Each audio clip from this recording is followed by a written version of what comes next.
ሰላም ጤና ይስጥልን አድማጭ ተመልካቾቻችን ሚያዝያ 23 2018 ዓ.ም ላይ እንገኛለን። ዛሬ እንግዲህ የወዛደሮች በዓል እየተከበረ ነው የሚገኘው። በድጋሚ እንኳን አደረሳችሁ። በተለያዩ ዓለም አቀፍ መድረኮች በአማራ ክልል 3ኛ ዓመቱን የያዘውን ጦርነት ተከትሎ እየተፈጸመ ያለውን የጦር ወንጀል በአየር በድሮን እንዲሁም ደግሞ በከባድ መሳሪያና በአውዳሚ መሳሪያዎች በንጹሃን ላይ እየደረሰ ያለውን ግፍና ሰቆቃ እንዲሁም ደግሞ ይደረጋል የተባለውን የስሙላ ምርጫ በተመለከተ እነዚህን የሚቃወሙ ሰልፎች በዓለም አቀፍ ደረጃ ከአውሮፓ እስከ አሜሪካ ድረስ እንደዚሁ መርሃ ግብሮች ተይዞላቸዋል። ዛሬ በስዊድን ስቶክሆልም እንደዚሁ ሰልፍ ተጀምሯል። ይህንን ጨምሮ የግንባር ላይ የሚገኙ ዋና ዋና የፋኖ መሪዎች ጥሪዎችን አስተላልፈዋል። ሰልፉን በተመለከተ አጫጭር መልእክቶችንና ጥሪዎችን አስተላልፈዋል። ከነዚህ መካከል ባጭሩ መልእክቶችን ወደ እናንተ አደርሳለሁ። ይህንን ጨምሮ እንደዚሁም ደግሞ በኦሮሚያ ክልል በተለያዩ አካባቢዎች የቀጠሉ ግፍና ሰቆቃዎችን በተመለከተ ጀዋር መሐመድ በተደራጀ መንገድ ማጋለጥ መጀመራቸው ይታወቃል። ለምሳሌ የቡድን 120 ግፍና ሰቆቃን እንዲሁም ደግሞ የስርዓቱ ሰዎች ዝርፊያና ኢሰብአዊ እንግልት በሚሊሻዎች የሚፈጸሙ ግፍና ሰቆቃዎችን በተመለከተ በቪዲዮ ጭምር የታገዙ ማስረጃዎችን እያጋለጡ ይገኛሉ። ይህንን ተከትሎ በተለያዩ አካባቢዎች ህዝባዊ ቁጣዎች ተቀስቅሰዋል። እንደዚሁም ደግሞ በዩኒቨርሲቲዎች ተማሪዎች ለተቃውሞ አደባባይ ወጥተዋል። ይህንንም በዚህ ሰዓት ከያዝኳቸው መረጃዎች መካከል የምትሰሙት ይሆናል። እንዲሁም ደግሞ ባለፉት 6 ዓመታት በተለያዩ ግንባሮች በጦርነት ዋጋ የከፈሉ ወታደሮች በተመለሱባቸው ከተሞች አካባቢ እንደዚሁ የከተማ መኖሪያና ዘላቂ ማቋቋሚያ ይሰጣቸዋል ቢባልም በብልጽግና የከተማ መኖሪያ ቦታቸው ቃል የተገባላቸው ባለመሰጠቱ ወታደሮች አደባባይ ወጥተዋል ለተቃውሞ። ይህንን ጨምሮ እንግዲህ የተለያየ ማህበረሰብ ክፍሎች ከፍተኛ ህዝባዊ ቁጣ እያሰሙ ነው የሚገኘው። ይሄ በተለይ በኦሮሚያ ክልል ያለው አጠቃላይ ሁኔታ ጀዋር መሐመድ በተደራጀ መንገድ እያጋለጡት ያለው ያገዛዙ ገመና ህዝብን ወደ አደባባይ ወደ ቁጣ መልሶታል። በተለይ እንግዲህ እንዲህ አይነት ስልታዊ የሆኑ መረጃዎችን በማጋለጥ በማህበራዊ ሚዲያ ተጽዕኖ በመፍጠር ከአሁን በፊት በ2008፣ 2009፣ 2010 በነበረው ህዝባዊ ተቃውሞ ፊታውራሪ ከነበሩት መካከል በኦሮሚያ ክልል ጀዋር መሐመድ ይጠቀሳል። አሁንም እንደገና ስርዓቱ አስከፊ ወንጀሎችን እያጋለጠ ይገኛል። ጀዋር እንደወትሮ የሚያጋራቸው መረጃዎች ማህበራዊ ገጽ ላይ አልቀሩም። ብልጽግናዎችን ከፍተኛ ድንጋጤ ውስጥ ከተዋል። በተለያዩ አካባቢዎች ይህንን ጥሪ የሰሙ ለተቃውሞ አደባባይ ወጥተዋል። ይሄ በተለይ በኦሮሞ ብልጽግና ከፍተኛ መደናገጥ ፈጥሯል። ባለፈው እንግዲህ በተያዘው ሳምንት በአዲስ አበባ በኢሊሊ ሆቴል ከዚህና ተዛማጅ ጉዳዮች ጋር በተያያዘ ስብሰባ ይቀመጣሉ መባሉ ይታወቃል። እዚህን ጨምሮ የተለያዩ መረጃዎችን ይዣለሁ። ወደ መቀሌ የሚወስድን መረጃ አለ። መቀሌ ያለው አጠቃላይ ፖለቲካዊ ወታደራዊ ሽኩቻና እንዲሁም ደግሞ የስልጣን መፈንቅለ መንግስት የተመለከቱ ጉዳዮች አሉ። ይሄ የዓለም አቀፍ ማህበረሰቡን ትኩረት እንደገና ስቧል። ከደቡብ አፍሪካ የፕሪቶሪያ ሰላም ስምምነት በኋላ ከዓለም ዲፕሎማሲና ፖለቲካ ትኩረት ወጥቶ የነበረው የትግራይ ፖለቲካ አሁን ተመልሶ ዓለም አቀፍ ትኩረት ማግኘት ጀምሯል። ከዚህ ጋር በተያያዘ ጌታቸው ረዳ በአዲስ አበባ ለተለያዩ ዲፕሎማቶች እና ለዓለም አቀፍ ማህበረሰብ እየሰጡ ያለው ማብራሪያ አለ በአካልና በስልክ። ይህንን ጨምሮ የአውሮፓ ህብረት፣ የአፍሪካ ህብረትና የአሜሪካ ኤምባሲ በተለያዩ ጉዳይ ሁኔታውን እየተከታተሉ ነው የሚገኙት። ይህንን ጨምሮ ጉዳዩ ወደየት ያመራል የሚለው ጋር በተያያዘ እንዲሁም ደግሞ ሌሎች ወታደራዊ መረጃዎች አሉ። ከአዲስ አበባ ወደ መቀሌ ያሉ ወታደራዊ እንቅስቃሴዎችና ስምሪቶች መኖራቸውንም መረጃዎች ያሳያሉ። እነዚህንም በዚህ ሰዓት ከያዝኳቸው መረጃዎች መካከል አደርሳችኋለሁ። በተለያዩ አካባቢዎች እንደዚሁ በአማራ ክልል ያሉ እንቅስቃሴዎችን በተመለከተም ወደ መርሳና ውርጌሳ አካባቢ የሚወስዱ መረጃዎች አሉ። እነሱን ትከታተላላችሁ። አብራችሁ እንድትቆዩ ነው በአክብሮት የምጋብዛችሁ። በዚህ ሰዓት ከያዝኳቸው መረጃዎች መካከል እንደዚሁ ወደ ምስራቅ አፍሪካ ያለ የጦር መሳሪያ ዝውውሮችን በተመለከተ አጫጭር መረጃዎችን አደርሳችኋለሁ። መካከለኛው ምስራቅም የተወሰኑ ነጥቦችን መካከለኛው ምስራቅ ተመልሶ ወደ ሁለተኛ ዙር ጦርነት ሊገባ ነው። አሜሪካ ከፍተኛ የሆነ የጦር መሳሪያ ወደ እስራኤል አስገብታለች። እንዲሁም ደግሞ በቀጠናው የአሜሪካ የጦር ሰፈሮች በባህርና በአየር ከፍተኛ የጦር መሳሪያ እየተንቀሳቀሰ ነው። ኢራንም እንደዚሁ የአጸፋ ምላሽ ለመስጠት ተዘጋጅቻለሁ ከወትሮ የተለየ እያለች ነው የምትገኘው። በዚህ ላይም እንደዚሁ አጫጭር መረጃዎችን አደርሳችኋለሁ። እነዚህ መረጃዎች እየተከታተላችሁ አብራችሁ እንድትቆዩ ነው በአክብሮት የምጋብዛችሁ። ከዛ በፊት ግን አንድ አጭር መረጃ ላይ ምልከታ ላቅርብ። ይህንን በተመለከተ አድማጭ ተመልካቾቻችን ምናልባት ብዙዎቻችሁ የኢትዮጵያን ፖለቲካ በቅርብ ርቀት የምትከታተሉ እንደሆናችሁ እተማመናለሁ፣ ገምታለሁ። 2011 በኢትዮጵያ ዘመን አቆጣጠር ሽመልስ አብዲሳ እንግዲህ የአንድ ክልል ፕሬዚዳንት ሆኖ ዓለም አቀፍ ዲፕሎማሲ ከወደብና ከተያያዥ ጉዳዮች ጋር ወደ በርበራ ወደብ ጉብኝት ለማድረግ መንቀሳቀሱን ታስታውሳላችሁ። በኢትዮጵያ ዘመን አቆጣጠር 2011 ዓ.ም በዛ ወቅት እንግዲህ በተለይ ኦሮሚያን ማዕከል ያደረገ የወደብ እንዲሁም ደግሞ ተያያዥ ጉዳዮች ጋር በተያያዘ ጉዳዩ ሲነሳ ነበር። ከዛ በኋላ እንግዲህ እንደገና የአሰብ ጉዳይ ተነሳ። የአሰብ ጉዳይ ሲነሳ ብዙዎቹ የኦሮሞ ልሂቃኖች ይሄን ለኦሮሞ መሬት ቅርብ አይደለም፣ ሰሜንን የሚጠቅም ነው በሚል አልፎ አልፎ ይቃወሙታል። ያም ሆኖ ደግሞ የህዝብ አጀንዳ ይሆንልናል እስካሉ ድረስ ደግሞ ለፖለቲካዊና ፕሮፓጋንዳ ይጠቀሙበታል። አሁን ከዚህ ጋር በተያያዘ እንደ ምልከታ የሚቀርበው ጉዳይ የበርበራ ወደብን ለማልማት ከ3 ወደቦችን ለማልማት በኢትዮጵያ በኩል ያለው እንቅስቃሴ እና ለወደቦቹ ልማት እንደዚሁ የበጀት ምንጭ የተባለውና እነዚህን 3 ወደቦች በበርበራ ቀጠና ሶማሊላንድ ያሉ ወደቦችን ከአዲስ አበባ ጋር ለማስተሳሰር በአረብ ኤሚሬትስ በኩል ይገኛል ወይም ደግሞ ድጋፍ ይደረግና ፈጣን የባቡር ኤሌክትሪክ መስመር ይዘረጋል የሚለው ጉዳይ እንግዲህ ካሁን በፊት ሽመልስ አብዲሳ ካደረገው እንቅስቃሴ ጋር እንዲሁም ደግሞ ሰሜን ኢትዮጵያ ጋር ካለው ጉዳይ ጋር እንግዲህ ኢኮኖሚውንም ፖለቲካውንም እንዲሁም ደግሞ ተጽዕኖና ዓለም አቀፍ ግንኙነቱን ወደ ኦሮሞ መመለስ ከሚለው ጉዳይ ጋር የሚገናኝ ይሆናል። በነገራችን ላይ በአፍሪካ ዙሪያ ባሉ ቀጠናዎች ላይ ኦህዴድ ብልጽግና ሁነኛ ሰዎቹን እያስቀመጠው ይህንን ለመመልከት በጅቡቲ የኢትዮጵያ አምባሳደር፣ በጅቡቲ የኢትዮጵያ ንግድ ባንክ፣ በጅቡቲ የኢትዮጵያና የጅቡቲ ባቡር በተመለከተ በእነዚህ ድርጅቶች እና ተቋማት ኃላፊዎች በሶማሌላንድ እንደዚሁም የሚደረጉ ከኢትዮጵያ ጋር ያው የእኩል ለእኩል የአምባሳደር ባይሆንም በአምባሳደር ደረጃ ጉዳዩን የሚከታተሉ ከእስራኤል ጋር እንግዲህ ኢትዮጵያ ምን እየሰራች እንደሆነ ግልጽ ነው። ከዚህ ጋር በተያያዘም ያሉ እንደዚሁ ዋና ዋና የኦሮሞ ሰዎች ናቸው። እንዲሁም በሞቃዲሾም ቀጠና በተመሳሳይ ከወታደራዊ ስምሪት እስከ አምባሳደርና ተያያዥ ጉዳዮች እንደዚሁ በኬንያም እንደዚሁ የአምባሳደር ባጫ ደበሌን ጨምሮ ዋና ዋና የዲፕሎማሲ ወታደራዊ ስምሪቶች በተመሳሳይ ሁኔታ ነው ያሉት እና በዚህ ቀጠና ያለውን አጠቃላይ የኮንትሮባንድ እና ዙሪያውን ያለው ቁጥጥር ጋር ይሄ ደግሞ በተለይ ሽመልስ አብዲሳ 2011 ወደ በርበራ ወደብ ሂዶ የአንድ ክልል ፕሬዚዳንት ነው። ሌላው የክልል ፕሬዚዳንት ሂዶ ዓለም አቀፍ የወደብ ጉዳይ መነጋገር ይችላል የሚለው ጉዳይ እንዳለ ሆኖ እንግዲህ ይሄንን አድርገዋል። አሁን ደግሞ ይሄ መረጃ ወጥቷል። ይሄ እንግዲህ ምንን ያመላክታል? ያው ለምልከታ ፕሮግራማችን ይሄን ያክል ካልኩ እናንተም የራሳችሁን ልትወስዱ ትችላላችሁ። ወደ መረጃዎቹ ነው የምሄደው። ወደ መረጃዎቹ ሲሄድ አጫጭር የምስራቅ አፍሪካ ጉዳዮችን ላቅርብ።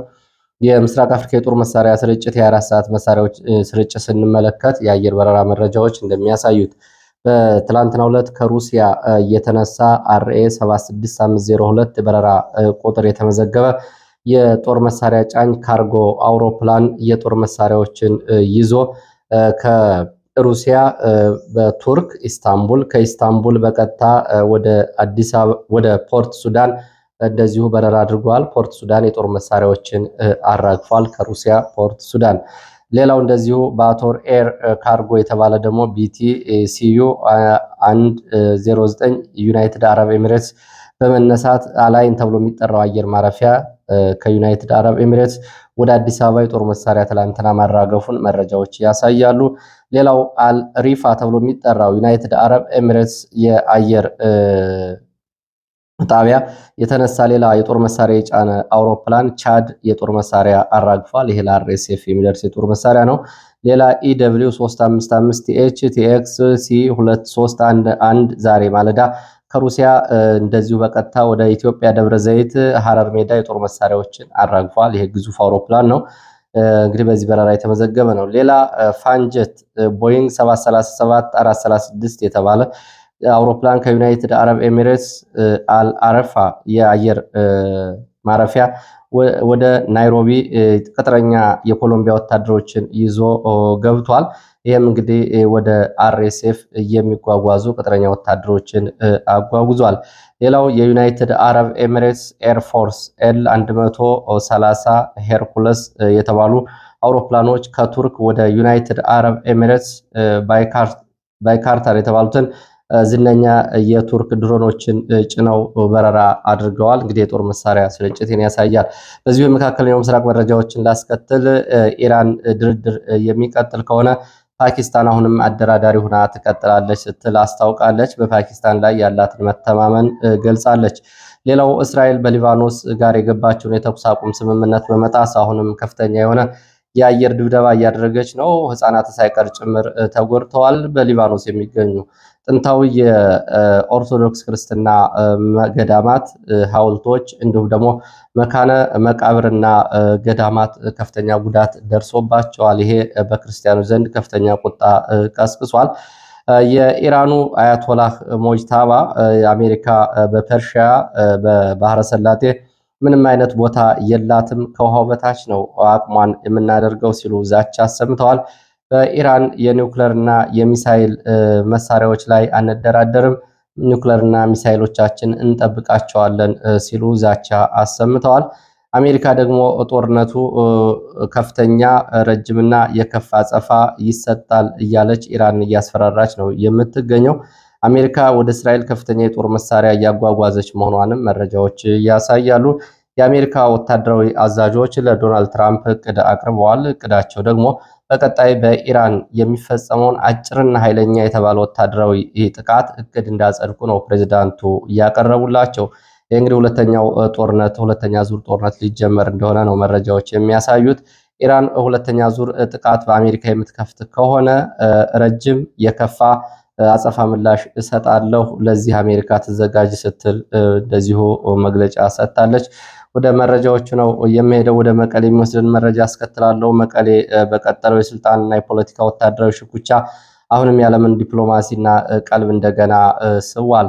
አሜሪካ፣ አውሮፓ ህብረት ጉዳዩን በአካል መቀሌ በመገኘትና በርቀት እየተከታተሉ ነው። መግለጫዎችንም እያወጡ ይገኛሉ። የአፍሪካ ህብረት በጉዳዩ ላይ እየመከረ መሆኑን መረጃ ምንጮች ገልጸዋል። የአውሮፓ ሀገራት በአዲስ አበባ የሚገኙ ዲፕሎማቶች በጋራ ማብራሪያ ሊሰጣቸው እንደሆነ መረጃዎች ጠቁመዋል። ጌታቸው ረዳ ከምዕራባውያን ዲፕሎማቶች ጋር ተከታታይ የስልክና የፊት ለፊት ውይይቶችን በአዲስ አበባ እያደረገ እንደሆነ ውስጥ አዋቂ የመረጃ ምንጮች ገልጸዋል። ጌታቸው እነ ደብረ ጽዮን ስምምነት ጥሰዋል፣ ተኩስ አቁሙን ጥሰዋል፣ የፌዴራል መንግስቱ የሚወስደው እርምጃ ካለ ትክክል ነው በሚል ዓለም አቀፍ ማህበረሰቡ የፌዴራል መንግስቱ የሚወስዳቸውን አቋሞች እንዲደግፍ ቅድመ ማባበል ስራ እንዲሁም ደግሞ የዲፕሎማሲ ስራ እየሰራ እንደሆነ ነው መረጃዎቹ የሚገልጹት። ይህም እንግዲህ ውትወታው ቀጥሏል። በሌላ መረጃ በትግራይ ክልል የሰው አልባ አየርና የተዋጊ አውሮፕላኖች ተከታታይ አሰሳና ቅኝት ዘመቻዎች ሊደረግ እንደሆነ መረጃዎች ጠቁመዋል። ይሄ የሚደረገው አንድም ህወሓት እያደረገ ያለውን እንቅስቃሴ ለማስፈራራት ይሆናል። ሁለተኛው ደግሞ እንቅስቃሴዎችን ለመከታተልና ወታደራዊ መረጃዎችን ለመውሰድ ሊሆን ይችላል። ይህ እንግዲህ ዕለታዊ የስለላ እንቅስቃሴ መረጃዎችን የሚያጋልጥ ስምሪት ይሰጣል ተብሏል። ከዚህ ጋር በተያያዘ እንግዲህ የአየር ኃይል አሰሳና ዘመቻ መቼ እንደሆነ በትክክል አልታወቀም። በዚህ በኩል እንግዲህ የነጌታቸው ደጋፊዎች ደግሞ የትግራይ ህዝብ የሚደረጉ የድሮንና የአየር አሰሳና ቅኝቶች ካሉ ህዝቡ እንዳይደናገጥ እንዲረጋጋ ጥሪና ምክረ ሀሳብ እያቀረቡ ይገኛሉ። ከዚህ ጎን ለጎን እንግዲህ በትግራይ ያለው አጠቃላይ መረጃ እንደ ወትሮ ትግራይ ውስጥ መረጃን ማግኘት እጅግ አስቸጋሪ አይሆንም። ወትሮ በህወሓት ውስጥ ወታደራዊም ፖለቲካዊ መረጃዎችን ማግኘት እጅግ ከባድ እንደነበር ይታወቃል። አሁን በዚህ ሰዓት ከትግራይ ህዝብ ግማሽ የሚሆነው የህወሓት ተቃዋሚ ሆኖ ነው የሚገኘው። በተለይ የፖለቲካ ኃይሉ የነ ደብረ ጽዮንን ዕለታዊ እንቅስቃሴዎች፣ የስለላ መረጃዎች እያጋለጠ ይገኛል። የትግራይ ፖለቲካ አሁን እንደ ኦፕን ወይም ደግሞ እንደ ግልጽ መረጃ የሚገኝበት አካባቢ ሆኗል። ይሄ የሆነው ደግሞ እንግዲህ ባላቸው ውስጣዊ ሽኩቻ አማካይነት ነው። ግማሹ ኃይል አዲስ አበባ፣ ግማሹ ኃይል እንደዚሁ ሀራ መሬት እያለ ነው ተከፋፍሎ የሚገኘው። ለማንኛውም በትግራይ ያለው አጠቃላይ ሁኔታ ይህንን ይመስላል። ሌላው ምርጫ ነክ መረጃዎችን ላድረስ። ምርጫ ነክ መረጃዎች በአማራ ክልል ዛሬ በተለያዩ አካባቢዎች ዓመታዊ የጊዮርጊስ በዓል በድምቀት ተከብሯል። በእነዚህ በዓላት በተከበረባቸው አንዳንድ አካባቢዎች የሚሊሻዎች የምርጫ ካርድ ህዝብ እንዲወስድ ሲያስገድዱ እንደዋሉ የመረጃ ምንጮች ገልጸዋል። ከዚህ ጋር በተያያዘ እንደዚሁ በኦሮሚያም በአንዳንድ ዩኒቨርሲቲዎች ተማሪዎች የምርጫ ካርድ ካልወሰዱ ምግብ እንደማይሰጡ እንደታገዱ ጀዋር መሐመድ አጋልጧል። እንግዲህ በተለያዩ አካባቢዎች ተማሪዎች እስከ ምገባ ክልከላ ድረስ ያደረሳቸው የምርጫ ካርድ አልተመዘገባችሁም፣ አልወሰዳችሁም የሚል ነው። ይሄ ዛሬ ሚያዝያ 23 2018 እየቀረበ ያለ ሪፖርትና መረጃ ዘገባ ሲሆን በኢትዮጵያ ምርጫ ቦርድ ምርጫ መርሃ ግብሬን አከናውኛለሁ ጨርሻለሁ ያለው ባለፈው ሚያዝያ 14 ነው። ከምርጫ ቦርድ የምርጫ ምዝገባ መርሃ ግብሩን ከዘጋ ከ14 ቀናት በኋላ ሚሊሻዎች እንደዚሁ ዓመታዊ የሃይማኖት ክብረ በዓል በሚከበርበት እንዲሁም ደግሞ በዩኒቨርሲቲ ተማሪዎች የምርጫ ካርድ ግዳጅ እየተደረገ ነው የሚገኘው። እንግዲህ ምርጫው ከመደረጉ በፊት ምርጫው አጠቃላይ በምዝገባ ሂደት እንደዚህ አይነት ጉልህ ታይቶ የማይታወቅ ችግሮችን እያስተናገደ ነው የሚገኘው። በደብረ ዘይት በግዳጅ ወታደራዊ ዘመቻ እና የአካል ጉዳት የደረሰባቸው ወታደሮች ቃል የተገባላቸው የከተማ መኖሪያ ቤት ባለመሰጠቱ ወደ አደባባይ ለተቃውሞ ወጥተዋል። በደብረ ዘይት ወይም ደግሞ ቢሸፍቱ ከአዲስ አበባ በቅርብ ርቀት በምትገኘው ደብረ ዘይት ከተማ ወታደሮች ወደ አደባባይ እየወጡት የአካል ጉዳት የደረሰባቸው የተገባላቸው የከተማ መኖሪያ ቦት በወቅቱ ስላልተሰጣቸው ነው። መሬቱ ካሳ ከከፈሉና በማህበር ከተደራጁ በኋላ ለባለ ሀብቶች በመሸጡ ምክንያት ይህን ተቃውመው አደባባይ ወጥተዋል። ይሄ ጉዳዩ በቀላሉ የሚታይ አይደለም። በግንባር ላለው ወታደርም ዋስትና የሌለው ጉዳይ ሆኖ ብልጽግና ድንጋጤ ውስጥ ከቶታል። ሌላው በአምቦ ዩኒቨርሲቲ ተማሪዎች ለተቃውሞ ወጥተዋል። በአምቦ ዩኒቨርሲቲ ተማሪዎች ለተቃውሞ አደባባይ ወጥተዋል። ተማሪዎቹ የሚቀርብላቸው ምግብ ጥራትን ችግር በተመለከተ ለተቃውሞ አደባባይ ሲወጡ የተለያዩ ጉዳዮችን አንስተዋል። አንደኛ በየዩኒቨርሲቲውን የተቋሙና የአመራር ድክመት፣ የሙስና ሰንሰለት፣ የአመራር የብቃት ማነስና በዘመድ አዝማድ የተሳሰረ የተቋም አመራርን በተመለከተ ይህንን አውግዘዋል። ሁለተኛ እንደዚሁ የተቋሙን ወቅታዊ ሁኔታና ሙስና፣ የተደራጀ ስርቆት፣ የትምህርት ጉዳትና የትምህርት ጥራት መጓደልን በተመለከተ እንደዚሁ ተማሪዎች ተቃውሞ አሰምተዋል። ሶስተኛ መምህራን የመኖሪያ ቤት ችግሮችን በተመለከተ እንደዚሁ ተማሪዎች የተቃውሞ ሰልፎችን አሰምተዋል። ተማሪዎቹ ሌላው የተቃውሞ ቁጣ ያሰሙበት አንዱ 120 እየተባለ የሚጠራው የማፊያ ቡድን ያደረሰውን ጉዳት በተመለከተ ነው። በአምቦ ከተማ እነ ካሳይ ቀነኒሳ የሚመሩት ቡድን ያደረሰውን ጉዳት በተመለከተና የተጋለጡ መረጃዎችን ተከትሎ ተማሪዎቹ ቁጣቸውን አሰምተዋል። ይህ እንግዲህ ባለፈው እነ ጀዋር መሐመድ በተከታታይ ካጋለጧቸው መረጃዎች በመነሳት እንደ ማህበረሰብ ተማሪዎች ቁጣቸውን በአደባባይ ገልጸዋል። ይሄ የተማሪዎች ሰልፍና የተማሪዎች አደባባይ ተቃውሞ ወደ ሌሎች ዩኒቨርሲቲዎች ይዛመታል በሚል በሌሎች ዩኒቨርሲቲዎች ከፍተኛ የሆነ ጥበቃና የጸጥታ ኃይል ስምሪት እየተሰጠ እንደሆነ መረጃዎች እያሳያሉ። ወደ ሌላው መረጃችን ስንሄድ ዓለም አቀፍ የተቃውሞ ሰልፎችን በተመለከተ ያሉ መረጃዎች ናቸው። ዓለም አቀፍ የተቃውሞ ሰልፎችን በተመለከተ በተለያዩ አካባቢዎች ጥሪ ተላልፏል። የፋኖ ዋና ዋና መሪዎች እንደዚህ ጥሪ አስተላልፈዋል። ከፋኖ መሪዎች መካከል ጀነራል ተፈራ ማሞ የቀድሞ የአማራ ክልል የልዩ ኃይል አዛዥ እንዲሁም በቀድሞ መከላከያ የክፍለ ጦር አዛዥ አሁን የፋኖ መሪ አገዛዙ በአገር ውስጥ ህዝብ ከላይ ከሚፈጽመው በደልና ግፍና ጭፍጨፋ ባሻገር ዲያስፖራው ላይም በተለይ እንደዚሁ በሀገሩ ሀብት እንዳያፈራ በሀገሩ ሲሞት እንዳይቀበር የከለከለ ጨካኝ ስርዓት ስለሆነ ዲያስፖራው ሊታገለው ይገባል፣ ዓለም አቀፉ ማህበረሰብ ይህንን ሊያጋልጥ ይገባል በሚል ጀነራል ተፈራ ማሞ ጥሪ አቅርበዋል። በህዝብ ስም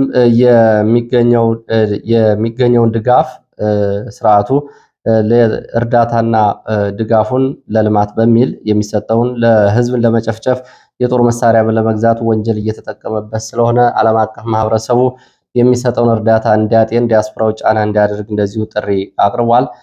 ስለሆነም ይህንን ዲያስፖራው በማጋለጥ አገዛዙ ዓለም አቀፍ ፋይናንስና ዲፕሎማሲ ድጋፍ እንዳያገኝ ተግቶ ሊሰራ ይገባል ብሏል ጀነራል ተፈራ ማሞ።